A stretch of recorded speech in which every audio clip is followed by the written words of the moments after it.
শিলচর শহরে বিভিন্ন জনবহুল এলাকায় স্পা বন্ধ করার দাবিতে বিভিন্ন স্বেচ্ছাসেবী সংগঠন এবং গুণীজন এবং শিলচর শহরের প্রবুদ্ধ বুদ্ধিজীবী ও নাগরিকদের উপস্থিতিতে আমরা সবাই সংগঠনের নেতৃত্বে ক্ষুদিরাম বোস প্রতিমূর্তির নিচে এক বিক্ষোভ সভা আয়োজিত হয়।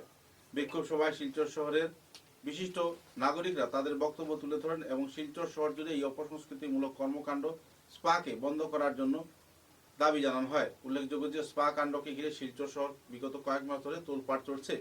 বিভিন্ন জায়গায় অবৈধভাবে চলা স্পার বিরুদ্ধে অনৈতিক কর্মকাণ্ড করার অভিযোগ রয়েছে। সেই সঙ্গে বড় বড় তাবড় নেতা সহ কিছু সমাজের বিশিষ্ট ব্যক্তিরা এতে জড়িত রয়েছেন, যারা আর্থিক দিক দিয়ে মুনাফা নিচ্ছেন। ঘটনাকে কেন্দ্র করে এলাকা জুড়ে আতঙ্কের ছায়া, শহর জুড়ে বুদ্ধিজীবীদের মধ্যে তীব্র ধিক্কার পরিলক্ষিত হয়। এদিন শিলচর শহরের প্রবুদ্ধ নাগরিক এবং বুদ্ধিজীবীরা তাদের বক্তব্য তুলে ধরেন এবং তাদের বক্তব্যে শিলচর শহরে প্রায় সবকটি স্পা বন্ধ করার জন্য দাবিও জানান তারা।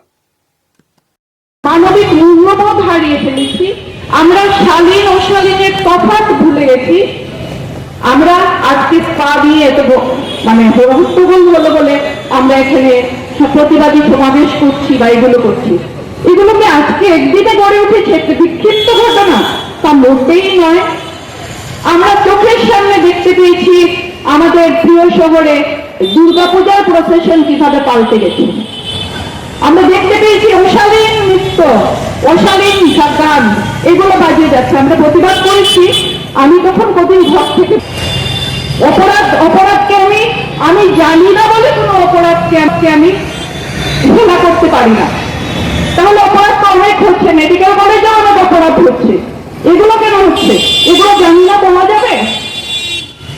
কাজেই আমরা সবচেয়ে প্রথম সেটা হলো আমরা আরেকটু সোচ্চার হতে হবে। হয়তো আমি নিজেও সোচ্চার নই, এখানে এসেছি বলে মাইক হাতে পেয়েছি বলে দুটো কথা বলছি, নইলে ঘরে ঢুকে বসে থাকবো। কিন্তু সোচ্চার হতে হবে। এই যে প্রফেশন বেরো অশ্লীল নৃত্য, এটা কেন হবে? এইগুলোকে আটকানো দরকার।